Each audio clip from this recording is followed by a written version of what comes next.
The Nintendo Wii, a console with so many games on it. Did you know this thing has over 1,200?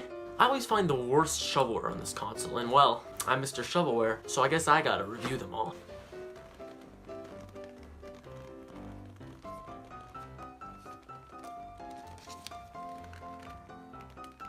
Guinness World Records, the video game. I remember the books back when I was a kid. They were giant and made walking home from school a real challenge. They had such vibrant pictures and such creative things that you normally wouldn't think about reading. I remember kids were always talking about it and looking for variants of the same kind of thing. So how do you make a video game out of that? I guess we're gonna dig into this turn and find out. Well, the game presentation is pretty underwhelming. It looks like something you'd see on coolmathgames.com. This game supports up to 4 players, such as Joe, and Dan, and Bob. Who needs sleep anyways, right? You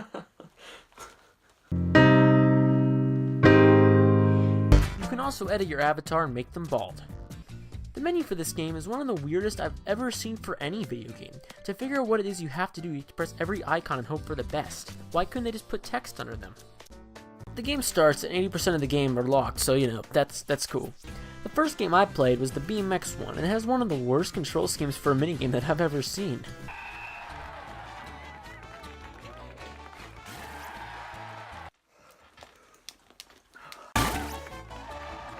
Forget Wii Fit. This is a workout. The game itself is whatever. I've never been a motion control person, so maybe this game isn't for me, but this game seems to be a cap on how far you can go. I went as fast as I possibly could in real life and could never break 60 miles per hour. Eventually, I just gave up. Also, this game is really dangerous for little kids to be playing. They're jumping 60 feet up in the air! If I were their parents, I'd be crying! Also, I looked it up, and the highest BMX jump in the world is 26 feet, so any realism this game had just gone out the window. The next world record is highest video game score. Huh?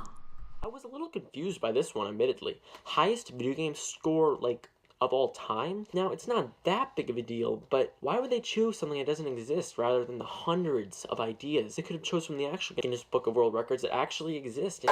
Well, the actual game is pretty basic. It looks like an upgraded version of an Atari 2600 game, but with motion controls. It has the decent ideas, but it's pretty basic and bland. It actually reminds me of something you see on the Vectrex or even the Virtual Boy. Sadly, this may be the best game on the entire collection. It resembles, you know, an actual video game. This game is so bad that it turned my hair gray! Alright, next minigame. What do we have here? What do we have?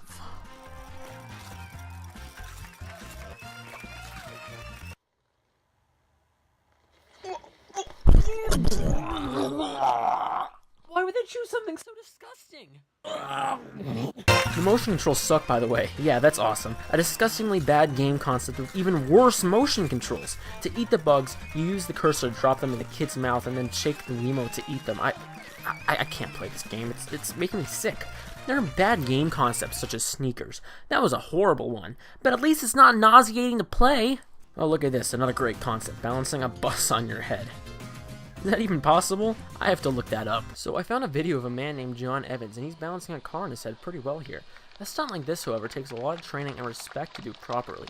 Years of practice. And this kid just walks into the street and does it like it's nothing. Also, this game's population confuses me. There's these cartoony guys, then there's the bobbleheads, and then there's the normal avatars you use in the game. I wonder if it's the same thing as stereotypes in high school. Then there's games such as slamming your head into watermelons, painting, ripping phone books in half, and shooting plungers at a girl tied to a board. What? Yeah, that's when I checked out. That's not even a world record. Lots of these games don't have a lot to them.